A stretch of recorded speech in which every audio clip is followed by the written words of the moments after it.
Hey YouTube, this is Southern Prepper 1 and we're going to talk about ghillie suits. Why you need one. Let me take this off so I can talk better and you can hear me better. We have two different types of ghillie suits, different colors. But why do you, as just a prepper, average guy, need a ghillie suit? Many reasons. You might have to have one in your get-home bag. You could have one if you're in the country, so if you need to bug out and get out in the woods and hide, you can do that and really camouflage yourself. If you're in the city and you're just moving 10 miles in the city, you don't need this. Another purpose of it is maybe you have an LPOP, a listening post, observation post, and you want to camouflage yourself better because your natural terrain is not really conducive to hiding totally. Or it could be a fighting position and you might need that. But the purpose of this video is to show you two, but we want you to help us.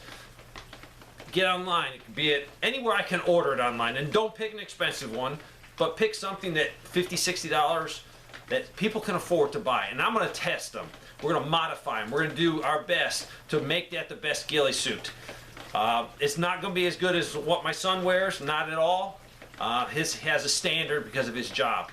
But we need to find a way to camouflage ourselves in an environment, be it the woods, be it in a suburban area, and a ghillie suit fits the bill.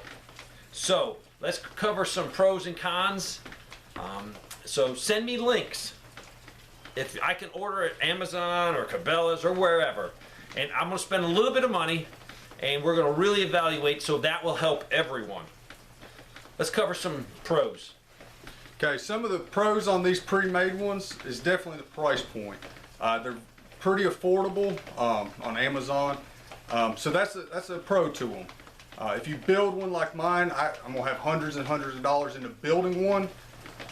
So you know that price point is a big thing right there. And another big thing for me is these are very loose fitting. They can fit multiple sizes, so you can hand them off to other people. Yeah.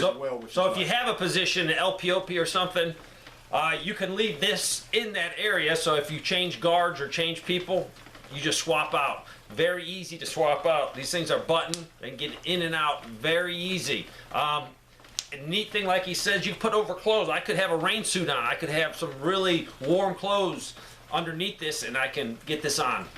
Yeah, chest rig too, even like a real minimalistic chest rig, you could run underneath this and still snap it over top of it.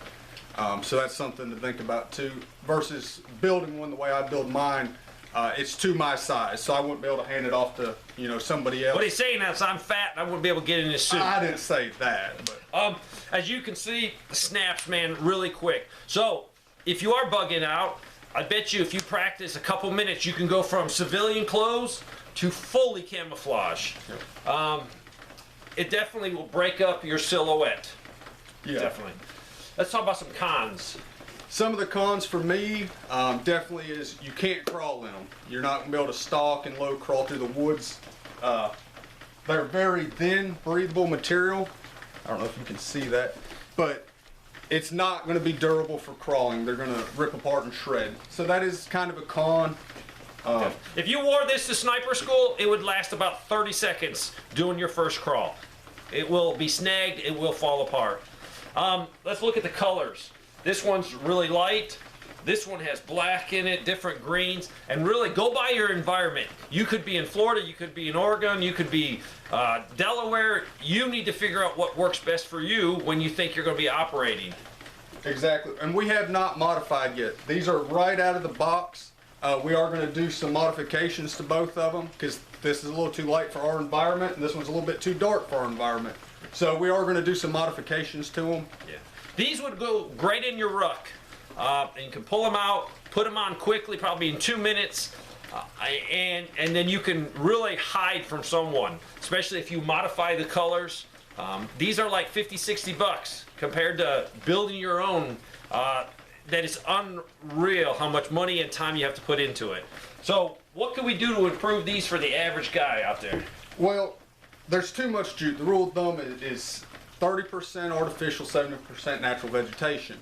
With that being said, you need to have that time to go to put that natural vegetation on there. So like SP1's talked about, it's quick. You know, you don't have to add the natural vegetation to it. We can paint it, ghillie wash, get some natural dirt embedded into it and get it dirty, run it through a mud puddle. It'll help pick up those tones, so that'll help blend into your environment too. I think the purpose, when you buy one, they put too much on, because the average guy, if he got one that just had this as sparse as it should be, they were like, this is a ripoff, this ain't camouflaging me.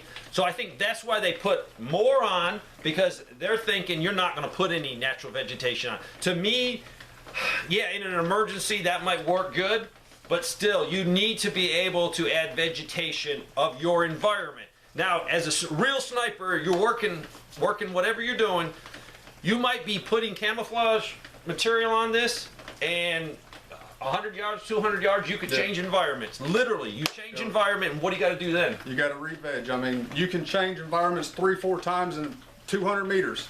I mean, so you might be vegging up 3-4 times in 200 meters on your stalk. So it's constantly changing.